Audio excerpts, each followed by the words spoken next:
Pendant plusieurs années, il y a eu ce paradoxe où je faisais la femme de party.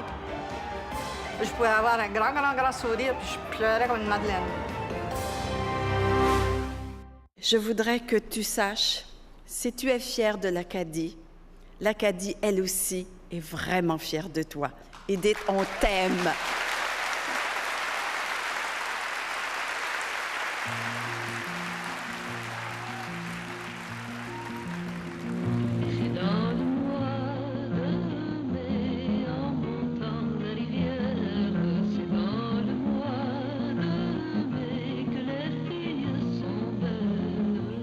Je suis fille du vent et d'Acadie, je porte nos joies, nos peines et nos cris. Comment retrouver mon pays, comment retrouver mon pays, mon Acadie. Je peux vous dire que ce soir, je suis vraiment extraordinairement fière d'être acadienne. Merci beaucoup! Après avoir fait 51 ans de vie de métier, après 73 ans de vie, avoir parcouru le monde, ben, ce que je trouve le plus important, c'est de vivre ma vie au quotidien. Puis aujourd'hui, c'est d'être chez moi. Quand je pars en tournée, j'ai toujours envie de revenir chez moi. Donc, ici, c'est mon terrain, ma maison que j'ai presque toute refaite, au complet, à l'intérieur du moins. Ici, j'ai mon petit jardin d'épices. Ça, c'est vraiment l'aboutissement de mon rêve. Moi, j'ai été élevée sur une terre et toute ma vie, j'ai rêvé de retrouver cette terre-là, loin des voisins, une grande terre, super belle. Ça m'a pris 10 ans pour la trouver. Puis il faut dire que j'ai travaillé, ça fait 15 ans que je travaille dessus, à tous les jours. Été comme hiver, je travaille sur les bâtiments, je travaille sur les arbres, je travaille beaucoup. Et il paraît que travailler rendu à notre âge, ça enlève toute la retraite. Puis quand je fais ça, quand je travaille dehors, pour moi, c'est comme une espèce de grande méditation. C'est pas juste couper du bois, c'est le geste que je fais, c'est un geste qui a été fait par mes parents, par mes grands-parents, par mes ancêtres. Je suis très consciente de la génétique, là, que le sang qui coule dans mes veines, c'est le sang de mon père, ma mère, mes grands-parents, mes arrière-grands-parents, et ça va jusqu'à Ève, ça, là. Alors, quand je pose un geste, comme couper le foin, par exemple, ou couper des branches, ou planter des clous, c'est un rituel qui m'emmène dans ma culture et dans mon enfance et dans mon cocon. Je suis bien là-dedans. Je sais que je continue une tradition.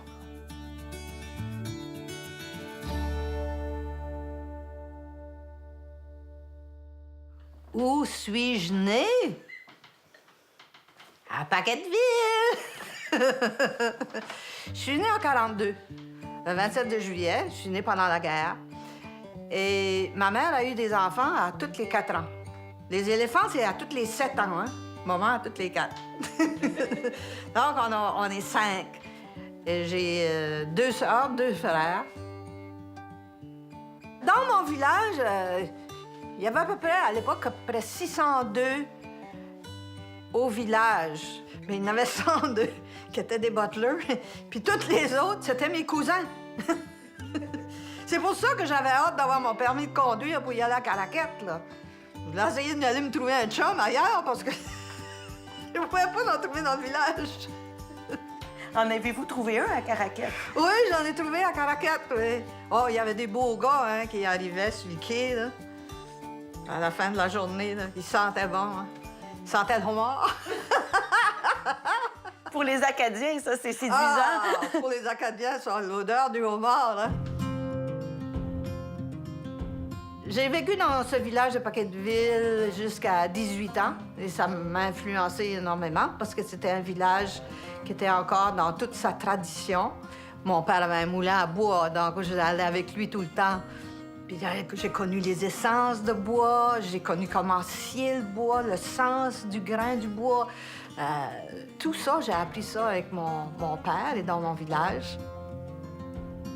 Oh, on a eu une enfance fabuleuse, fabuleuse. Et dans la musique, dans la musique, à partir de aussi loin que je peux me rappeler, on a toujours eu un piano, toujours de la musique dans la famille. Et après ça, c'est greffé les voisins qui venaient, qui chantaient. Et là, j'ai commencé à apprendre à comment accompagner, comment jouer avec d'autres musiciens. Et quand on allait aux danses, à Paquetteville, on n'avait pas le droit de danser. Mais à Saint-Léolin, on avait le droit de danser, le village d'à côté. Et puis, on payait 25 cents la danse. Et puis, on s'installait, puis on dansait.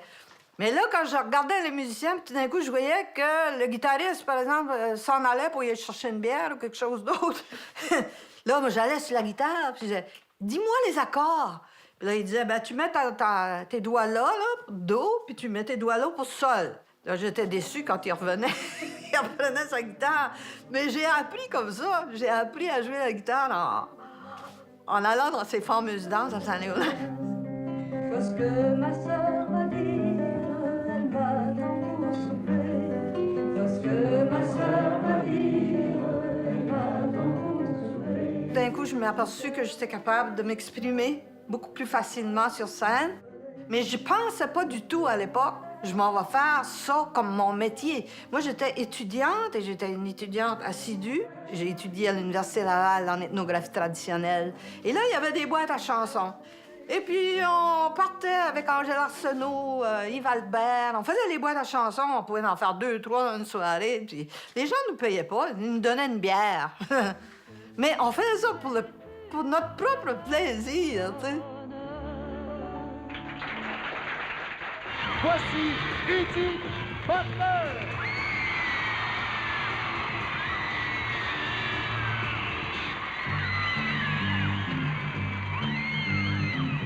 Il est le seul de son village qui soit parti de l'Acadie. Là, j'ai commencé à faire de la télévision.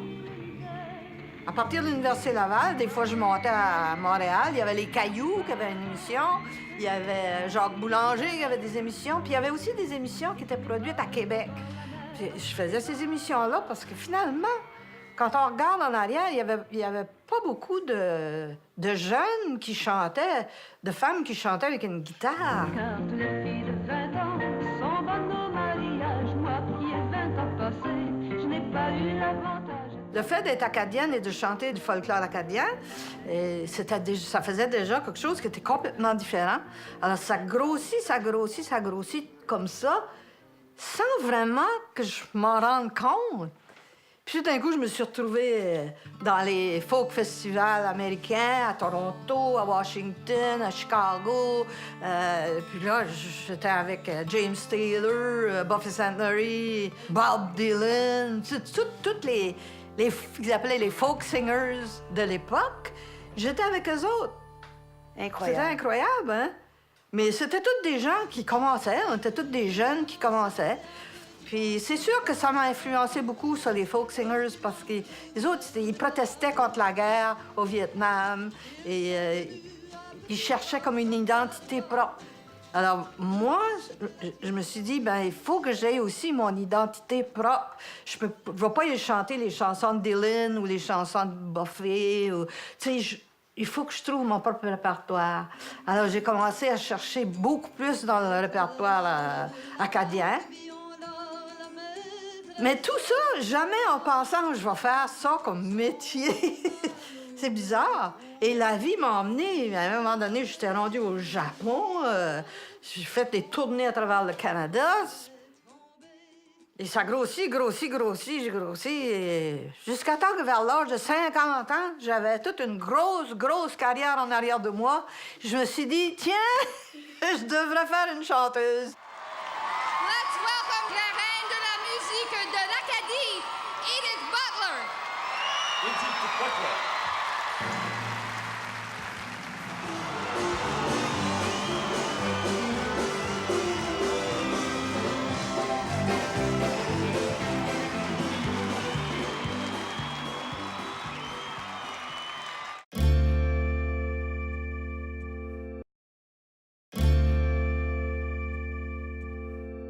Vous êtes sur scène comme dans la vie, c'est-à-dire sans robe de scène spéciale, sans maquillage.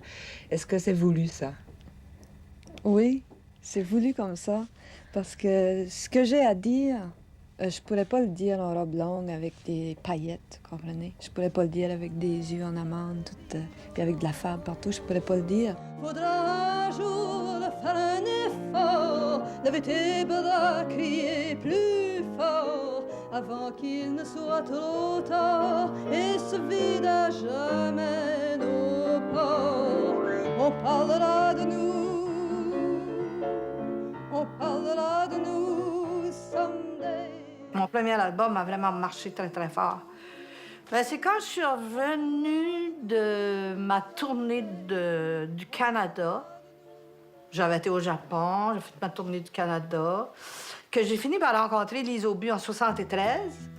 Et Lise, elle était un impresario qui avait travaillé avec Barbara, Serge Reggiani. Elle avait appris son métier à Paris.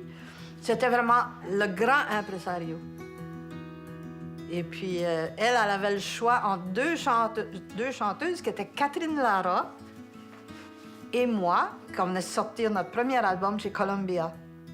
Quand je suis entrée dans le studio, je l'ai vue, elle était là, elle était très grande avec une petite chemise à carreaux vert et blanc, un jeans avec des écouteurs, une queue de cheval, et puis elle chantait une chanson traditionnelle. Et pendant que je la regardais pour écouter qu'est-ce que c'était son répertoire, j'ai vraiment vu comme une vision juste au-dessus d'elle. Je l'ai vue tout habillée en blanc avec une ceinture rouge et c'était les cheveux défaits, non pas en queue de cheval. Et j'ai vu écrit Olympia de Paris en grand. Et j'ai compris que si j'ai eu cette vision-là, bien, mon travail à moi, c'était d'essayer de la mener jusque-là. Elle m'a pris moi. Et elle a tout organisé ma carrière, en fait, faire des photos, des affiches, commencer les vraies tournées. Moi, c'était toujours des coups de couteau dans l'eau. Tu sais, j'allais au Japon, j'ai oublié de dire au monde, j'avais pas d'attaché de presse, hein. Personne ne savait que j'étais allée au Japon. 6 mois de temps là-bas, puis je revenais, personne ne savait. C'était pas organisé. J'ai fait à peu près 10 ans de mon métier sans aucune organisation, jusqu'à temps que Lise, elle, s'est occupée. Je vous dis que là où il y a du pétrole aujourd'hui, la culture, c'est intéressant.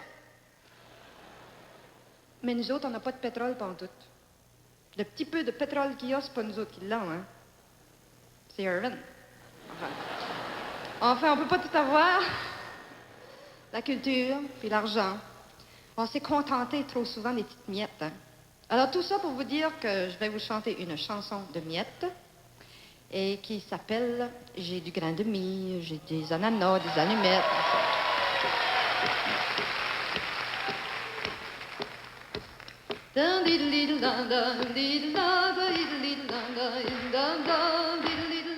Et je me souviens les 25 ans de Radio-Canada.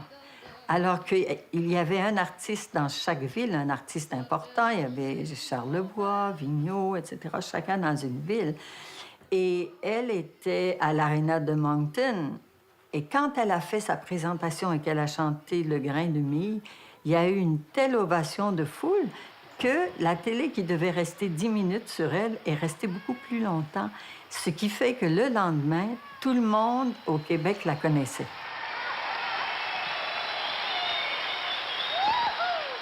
C'est quoi ton grand rêve là, pour Paris?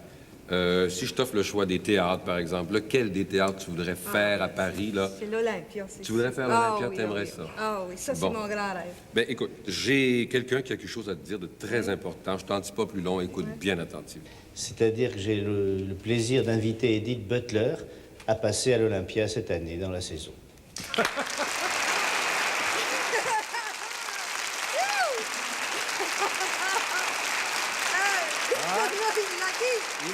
Aujourd'hui, je me suis réveillé avec l'envie de tout casser. Je garantis pas ce qui va se passer, y a rien pour m'arrêter. Moi, j'avais tellement d'adrénaline. J'étais tellement contente d'être sur cette scène-là. C'était une scène où il y avait eu les Mistinguettes avaient chanté là. Tu sais, Edith Piaf, Montand, les Beatles. Tu Tu sais, nomme les plus grands, ils avaient chanté là, puis moi, j'étais dans la loge de ces gens-là, dans la même loge. Et je après me maquiller le soir, faire mon ménage, justement, là, me préparer. Là. Ah ben, l'énergie que j'avais, la première journée, bang! J'ai cassé mon talon, là, mes spikes. La deuxième journée, j'ai glissé en bas de la scène, j'ai tombé sur un Suisse. Là, j'ai remonté, puis j'ai dit au monde, je l'ai eu bien mieux qu'à la répétition. Un autre soir, pow, je casse la guitare. Le pouvoir de sortir de ça, tranquille, gardez-moi ben dans l'œil. Et les critiques ont été incroyables. Les critiques, c'était le brise-glace, la tornade acadienne. Tu sais, j'étais tout le temps par rapport à la nature qui se déchaînait. La survitaminée, ça, c'est une autre affaire qu'ils m'ont dit. Ben, j'étais survitaminée aussi, pas juste à cause de la... que j'étais si contente d'être dans cette place-là. J'avais un début de grippe. Et avant de commencer, j'avais une copine qui était une championne de slalom. Puis elle me dit, nous autres, quand on a des petits problèmes, ils nous donnent des petites shots, des petites piqûres. Alors, je rencontre une garde malade qui, à tous les jours, vient de me donner mes c'était dans la fesse, une petite shot de je sais pas quoi.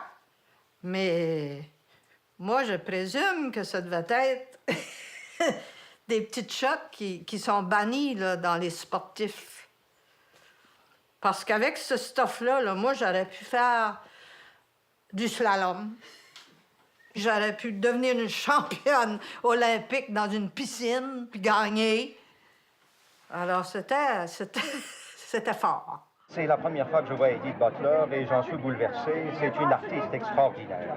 Comment avez-vous aimé le spectacle? Moi, j'étais absolument enthousiasmée et je reviendrai demain. Et sur la scène de l'Olympia, là, elle a éclaté, mais c'est le mot. La survitaminée, celui qui a écrit ça ne savait pas que j'étais à peu prendre des survitamines. Il a dit le mot juste. J'ai rêvé pendant longtemps de faire l'Olympia, puis je peux dire aux gens, si vous avez des rêves, croyez-y fortement, parce que moi, j'y croyais à ce rêve-là, parce que je sais que les rêves, ça peut se réaliser. La vie, ça vaut la peine d'être vécue. Lorsque le premier succès de l'Olympia est arrivé, j'aurais espéré qu'on le sache au Québec. Mais ici, on ne l'a pas su, on n'en a pas parlé. Même le deuxième Olympia de Paris, il y avait toute une équipe de Québécois venus tourner pour une chanteuse qui faisait un soir et sur Edith qui faisait des semaines. Il n'y avait absolument rien, pas un mot.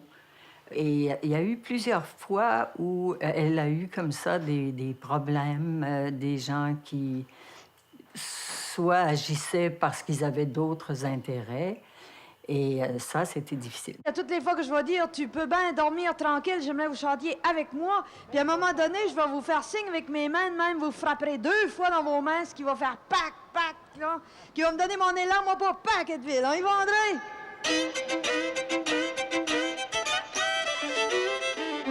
Packetteville, Packetteville, tu peux bien dormir tranquille. Packetteville, Packetteville, tu peux bien dormir tranquille. Nous avons écrit la chanson Packetteville. C'était pour le 100e anniversaire de son village. Tu m'as tout tapé, tu m'as tout chanté. Tu peux bien dormir tranquille. Des bœufs élevés, du bois coupé. Ils m'ont demandé d'aller faire un spectacle dans l'église. Et j'ai dit à Lise, pourquoi est-ce qu'on n'écrirait pas une chanson? Mais il faut la faire simple, simple, simple, parce que comme on l'a fait juste une fois, puis les gens n'auront pas le temps de l'apprendre, je vais juste faire 2 accords, de do, sol, tu sais, c'est tout. Puis je dis, toi, écris-moi des paroles simples, simples, tu sais. Packetteville, Packetteville. Puis là, elle dit, tu peux bien dormir tranquille. Je dis, oui, tu peux bien dormir tranquille, en voulant dire, tu peux dormir tranquille parce que moi, je vais m'en occuper. Tu sais, je vais faire le tour du monde, puis je vais m'occuper de toi, Packetteville.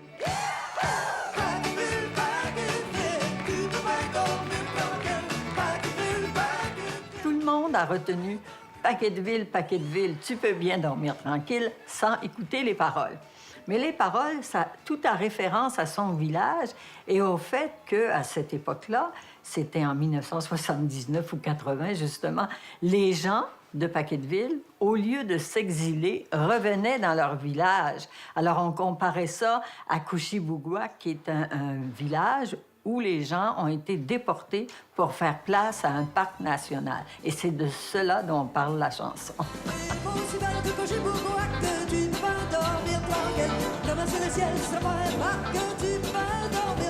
La chanson a évolué beaucoup parce qu'au départ, c'était une chanson lente avec un petit rythme sud-américain. Paquetteville, Paquetteville, tu peux pas dormir tranquille. Paquetteville, Paquetteville, tu peux pas dormir tranquille. Et puis, au fur et à mesure qu'on l'a fait dans les spectacles, et surtout avec André Proulx, le violoniste André Proulx, et on s'est mis à l'accélérer, puis à faire des cris dedans, hein, puis les poutines dans le pot, tariata, les poutines dans le pot, tariata, ho! Les poutines dans le pot, tariata, les poutines dans le pot, tariata, ho!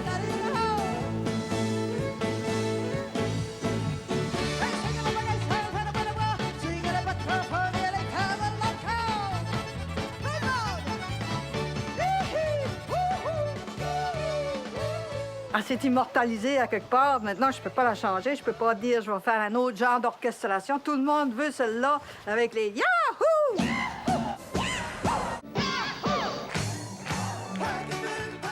À ce temps, je suis consciente qu'on ne pourra jamais parler de l'Acadie sans parler de Paquetteville ou d'Edith Butler. Ça c'est... Mais c'est bizarre, mais j'ai jamais vraiment pensé à ça. Je l'ai fait d'un coup de cœur, mais j'ai jamais pensé au résultat.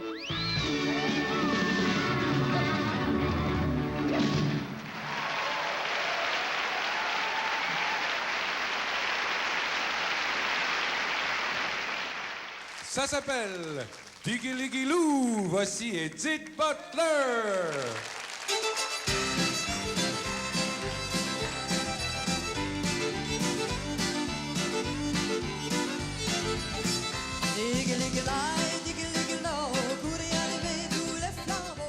Le premier album de Party, c'était en 1985. Et c'était mon 13e album. Les gens pensent que mon premier album, c'était le premier Party, mais non, c'était mon 13e. C'était un album qui me faisait peur parce qu'il était le 13e.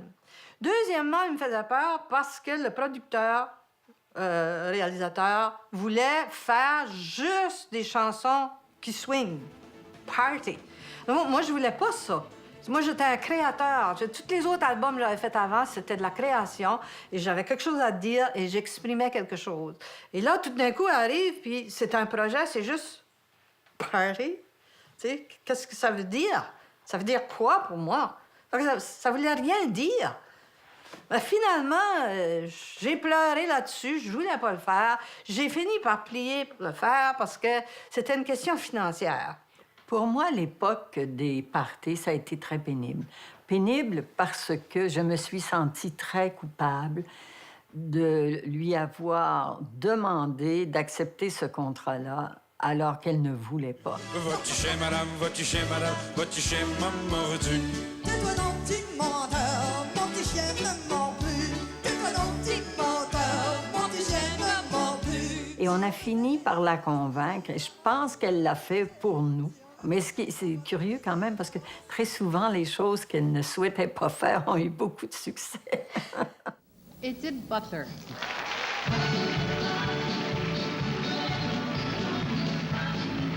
J'ai précieusement ramené de Montréal à Edith Butler. Il est bien mérité. Hein? Ça s'appelle Party d'Edith et c'est Edith Butler!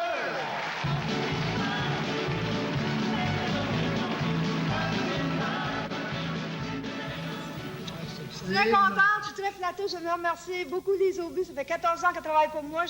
J'y dois beaucoup ce trophée-là. Et merci beaucoup à Gilbert Morin qui est venu me présenter le projet du Party.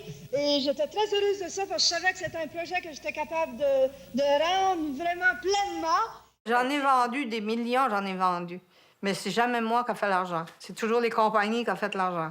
Elle fait, comme l'on dit chez nous, un tabac. Edith Butler!